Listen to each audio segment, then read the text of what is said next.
Bonjour à tous, bonjour Sébastien. Bonjour Madame Pi. Aujourd'hui, vous allez évoquer la question de la prenance, c'est bien cela? Oui Madame Pi. La prenance, la grande oubliée. Apprenance, c'est un drôle de mot.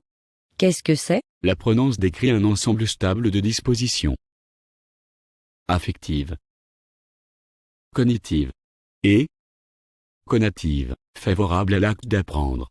Dans toutes les situations formelles ou informelles, de façon expérientielle ou didactique, autodirigée ou non, intentionnelle ou fortuite. En quoi, c'est une oubliée? Comme vous le savez, aujourd'hui, nous sommes sollicités, nous les professionnels de la formation, pour développer le capital humain. Cette notion qui date des années 60 aux États-Unis. Tout le monde connaît, aujourd'hui l'importance, que dis-je, l'impérieuse nécessité que chaque sujet soit de plus en plus qualifié. Nous sommes dans une période de transition. De l'économie de l'information, nous évoluons vers l'économie du savoir. Oui, c'est ce que nous appelons le progrès Sébastien. Non, ce n'est pas un progrès, mais une métamorphose.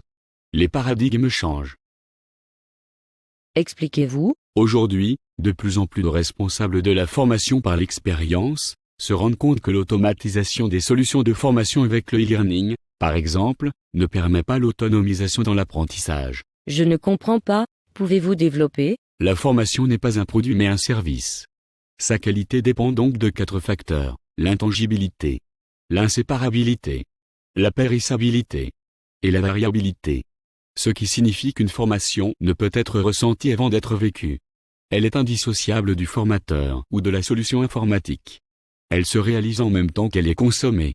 Et, enfin, elle dépend du contexte de sa mise en œuvre. D'où le succès des solutions en mixed learning ou des jeux sérieux qui permettent de répondre à ces enjeux. Où voulez-vous en venir?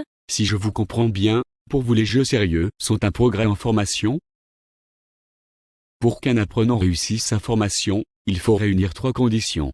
Il doit vouloir apprendre par lui-même et non par une convocation où nous serions dans une formation sanction.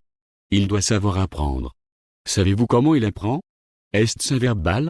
Un kinesthésique? Un auditif? Ou un visuel? Enfin, il doit pouvoir apprendre. Visez-vous à développer l'expertise dite de routine ou d'adaptation?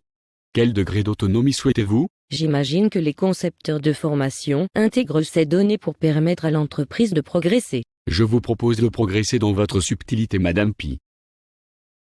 Aujourd'hui, les formations sont conçues pour être utiles. Le flash learning n'est qu'un sur PowerPoint. En cela corrige les erreurs longtemps faites avec les formations type PowerPoint. C'est un enrichissement, c'est vrai.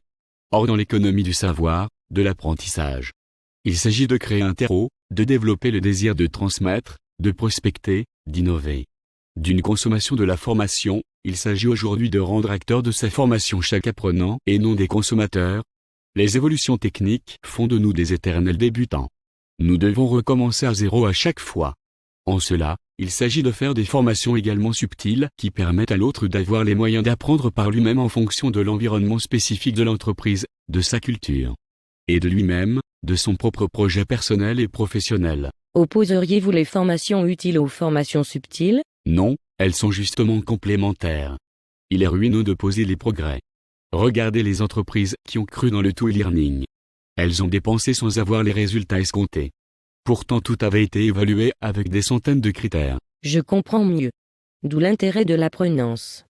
De donner envie de faire avec le conatif, de faire plaisir avec l'affectif et de répondre au mode d'apprentissage de l'individu avec le cognitif. Oui mais là encore, il y a des questions. Nous savons comment le cerveau apprend aujourd'hui. Comment apprend-il? Vous faites référence aux 5 théories de l'apprentissage? Non, je fais référence aux neurosciences qui permet de distinguer les 4 mécanismes psychologiques de l'apprentissage. L'habituation, l'association, l'imitation et la médiation. Merci Sébastien, je vous propose de nous retrouver prochainement pour que vous puissiez nous détailler tout cela. Si nos internautes ont des questions, la fonction écrire un commentaire est à cet usage.